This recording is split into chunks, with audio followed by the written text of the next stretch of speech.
Welcome to the game of Risk, everyone. I'm your host, OliveXC, a top player at this game. Holy cow, look at these blizzards.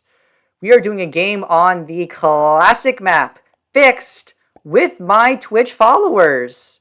We have Open Tanyo, a Grandmaster player, J-Mac, a Master player, myself in the third position, Jolie Irwin, a top Grandmaster player, Leona, a Grandmaster player, and Mallory Lynn, a Master but really a Grandmaster player.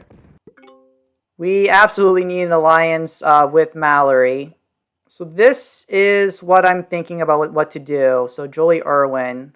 Ideally, I want to be able to take over Australia, but I also want Mallory to be able to get out. So what I'm going to do is place my troops here. I'm going to let them know to attack my territory if you need to. And what I'm going to hope that happens is that they attack me. If they attack just into India, Mallory can get out, and then I can get my continent. I hope that works. I mean, because these troops weren't doing anything anyway. So I'm happy to self-destruct them and make things easy.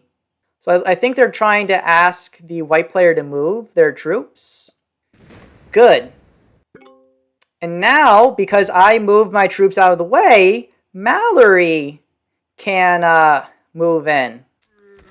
So now, looking at these blizzard combination here, with a blizzard here and here, this makes things a little bit tough, right? Everyone's going to be fighting for the center, which is why I'm really happy to be having the Australia continent this game. I'm going to be able to focus on just holding up, letting people attack over the South America, Africa area of the board. Things will be strong for me in the short term, but will be a challenge for me in the long term. Surprisingly, the white player chooses to hit my 3. That is a little annoying to see that taking place, but it's not the end of the world. Yoder is talking about this is a time to ban words. Come on, man, this is never the time to be banning words. This is a time for love for all. Yeah, and it looks like we got slammed a little bit by white, but it's fine. We have our continent. We have a wild card. We are doing fine for ourselves. We'll get the extra troops over a couple of turns to make up for our troops lost, and we're going to be okay. Pink leaving their troops there, I don't really like that decision too much. It seems like they're not really sure about what they would like to do. And they're also asking the white player a lot about what to do. Like, white's saying, oops, there's like, you asked them to move before. You asked him to attack. Like, you're asking the white player to be doing everything right now, Jolie Irwin. You're kind of being a little bit of a jerk. Jeez, so now black hits my 3. I'm getting slammed a lot right now, unfortunately. However, even though we're getting attacked a lot, we're not in any danger of dying. When I look at the player's big stacks, right? The pink player has a total of 3 big stacks around themselves. The black player's main stack is here, so it's a little bit far away, and the 8's in the way. I would have to move right now. I also go before black in the turn order. With the wild card, I'm likely to be trading in first. The white player's stacks are here. They're not really far away from reaching me. Mallory Lynn, the green player, is focused on just holding Africa. And also going to be having trouble with their neighbors here, like pink, right, who has her troop stack stuck here. If I was Mallory, I'd be a little careful, like leaving a large stack here. The one thing that would kind of mess me up is if the blue player has a strong set on 3 and they choose to completely hit me, to try to eliminate me from the game. However, since I'm on 22 troops, and they would have to be sacrificing a fair number of troops, like 15 to attack, they would be in a very, very dangerous situation. So I'm not really sure if it's worth it for them to be doing that. Yeah. So I wonder, is black going to be taking over Europe now? It would be a little bit of an aggressive move, and I don't know if the other player should be allowing it. But the green player, I think, is making a good black player's making a good decision of waiting a little bit and waiting to see what happens. Now, if there's a white player going to be taking over North America. They self-destruct their troops. It's a very expensive to be taking over North America here. It's like, look, there's like 6, 9, 12, 15. There's 18 troops they would have to take out. I don't think that's worth it for them to be doing that. So I'm on 21. The blue player has a set. They're just going to hit me and take Australia, and I'm just going to have to kill them back out of spite. They can't kill me. I would just kill them if they killed me. Okay. This is the easiest, most slam dunk. I place all of my troops. Yeah, here you go, man. You get some love. Play of my life for place all of my troops in Australia and do freaking nothing. If I did not have a set on 3, I think the blue player would have tried to kill me, you guys. But as it is, I managed to preserve my troops, and I'm going to be completely fine now. It's going to be very challenging for Mallory Lynn, the green player, to be able to deal with this. And wow, another 10 set. Everybody's having these huge sets right now on 3. Absolutely insane to be seeing all of this right now. So Mikey Angelo is saying, does it make sense to be knocking green out of the Asia pocket or just hold tight? It really would make sense to be knocking them out of Asia, right? Because the goal of knocking someone out of a region is to prevent them from having access. Here, the green player has access to through the Middle East, right? So they can attack very, very easily. So it doesn't make sense, because if I just took them out, well, also my pass will be broken, right? I can't attack through China, and I have to defend Siam, right? Otherwise, blue just takes it over, knowing that if I attack them, it just kind of ruins everything. The better move, because I know I like how you're thinking, right, Mikey Angelo? How can I be stirring up chaos and stuff right now? The better move that I could be making is trying to be clearing the pink player out of their pockets. Because you notice right now, the pink player is really putting a lot of troops in Asia. So let's see, attack pink. Because if white knocks out that 5, I would absolutely work with them, and I would hit this 12. And like use up my additional troops to try to get a small advantage here. Like that would work super well for me, and that would force the pink player either to card skip or to invade green. So let's see, is white going to be hitting pink? They're taking over North America as a whole. But they're not hitting the 12. So it's a little unfortunate. Because white did not do that, it means that I'm unfortunately going to have to allow pink to stay here, and that's going to cause the game to stalemate.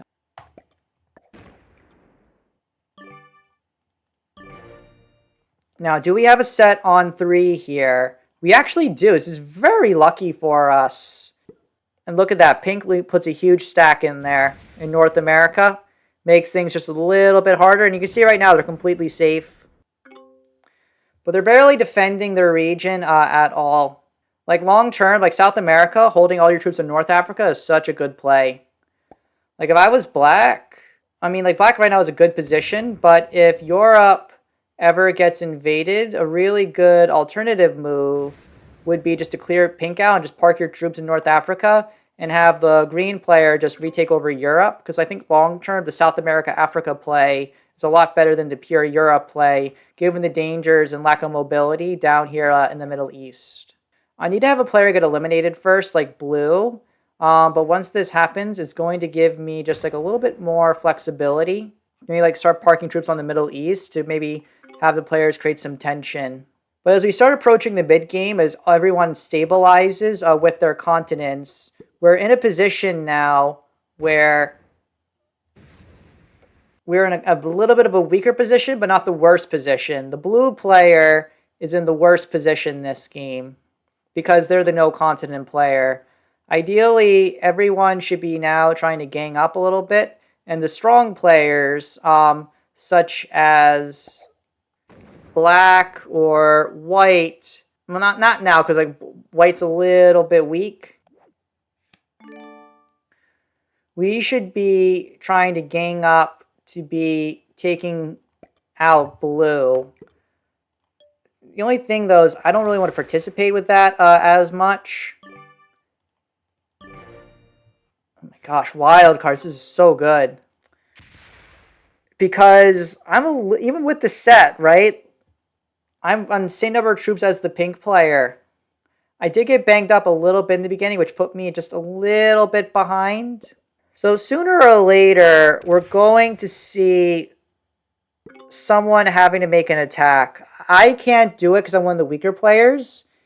Black is a good person to be making a move of some kind. Or green, or I guess pink has to be the one making a move one time. Like one of these two players has to be making that move.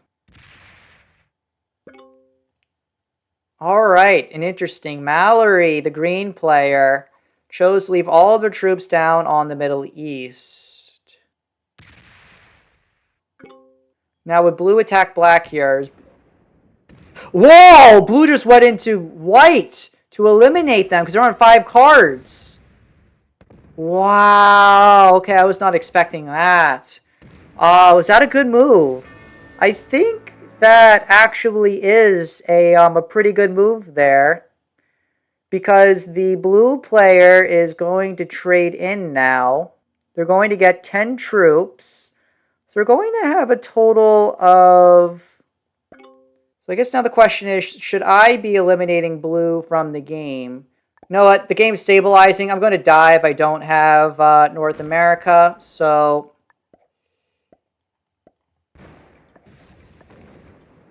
You know my style, guys. If we can make good flashy kills, we will be making good flashy kills here. And we got some good freaking dice out of this, too. And with the wild card that we have, now we just put all of our troops here. And we just stabilize a tiny bit. We're on 54 troops. So we're at a very, very healthy total. And we're right on pace with, like, the other players. We're leaving Australia undefended. So it's very easy for someone to attack and take over the continent of Australia. I'm fine giving up Australia. Yep. Attack my territory if you need to. Take that shit over. This is fine. You can see right here. Pink has 2 continents. Green has a nice continent. Black's doing well. Look, and black leaves most of their troops here. And now it doesn't really make sense for anyone to be knocking out black's position here on the board. Because if anyone does attack the black player, it would just make things like really tough. So you can see we're getting 9 troops. We're on 56. No other main stack besides black is really pointed at us. And we are at a good point of stability right now. We just put all of our troops down onto 1 army. No set on 4, though. That's a little dangerous because the black player, if they were to take us out, they may be able to do that. And they would be the weakest player in the 3-player endgame, but the balance would still be there. Oh, black's just going to... Interesting. Black just hits me now. It looks like black was trying to communicate with another player to be making an attack of some kind. And I have no set on 4, right? So I think black just kills me. Yeah, they just threw all their troops into me, and I think they're just going to kill me.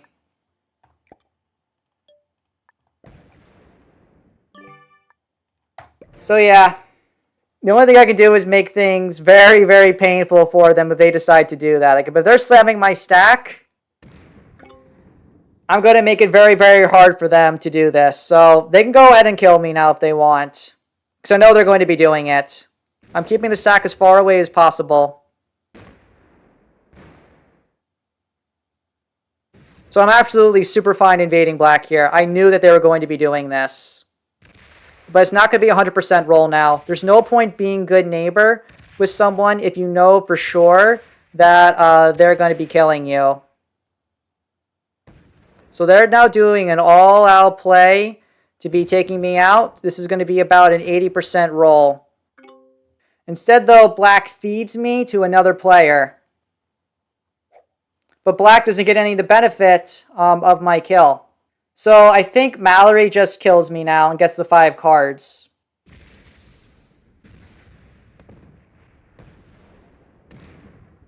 So excellent move there. I'm still super happy with my move. And see, but Mallory lost 40, man. She lost 40 troops.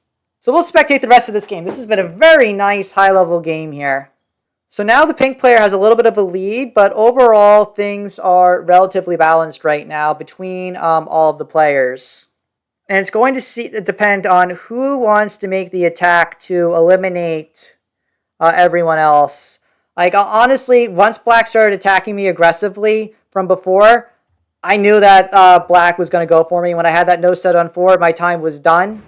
So I was so super happy. And Liam Scar, thank you so much for the follow, man. Make sure to subscribe to me on YouTube as well.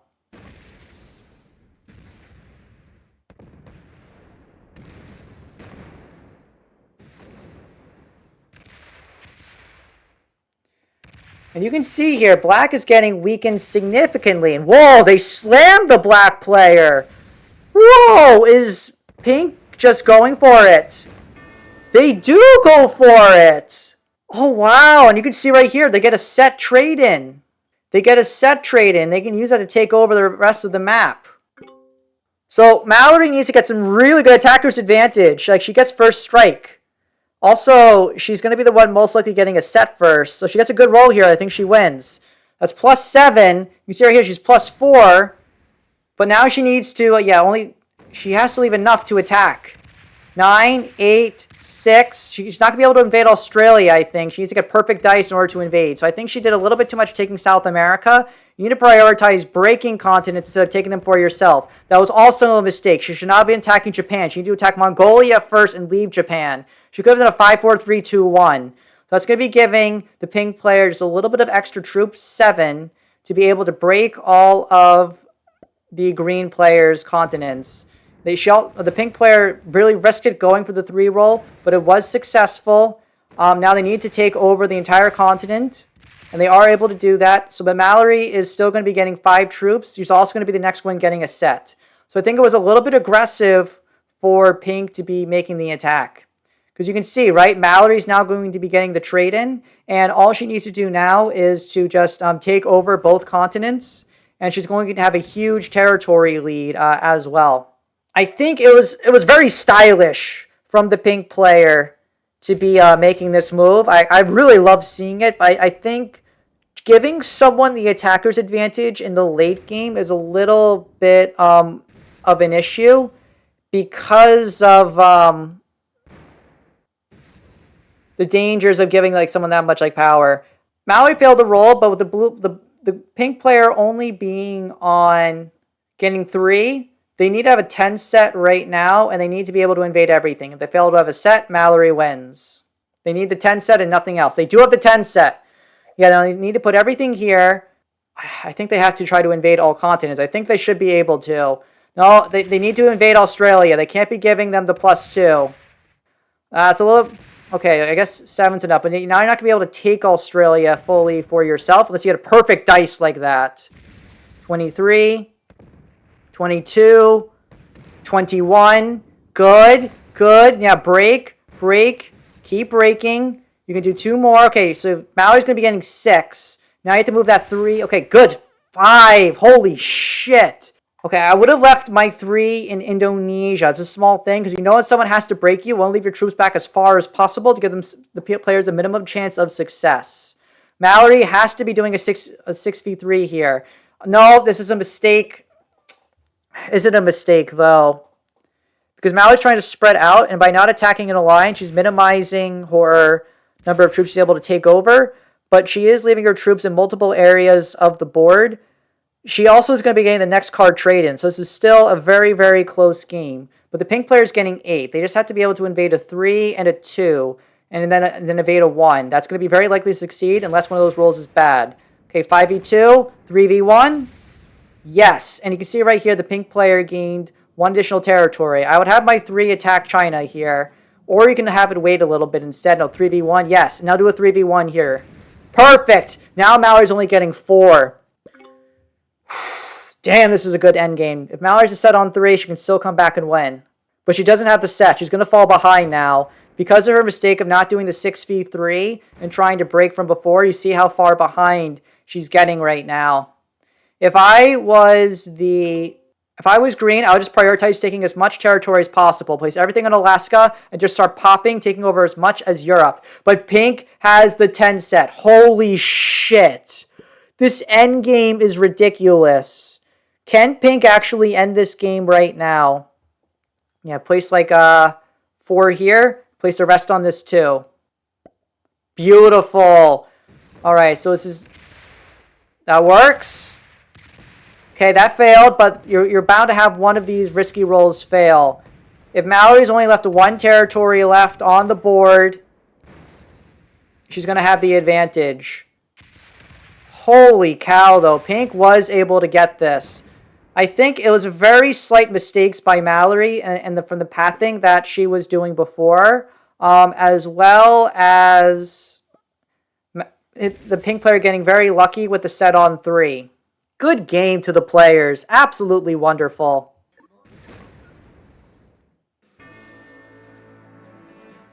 But this is OliveXC signing off.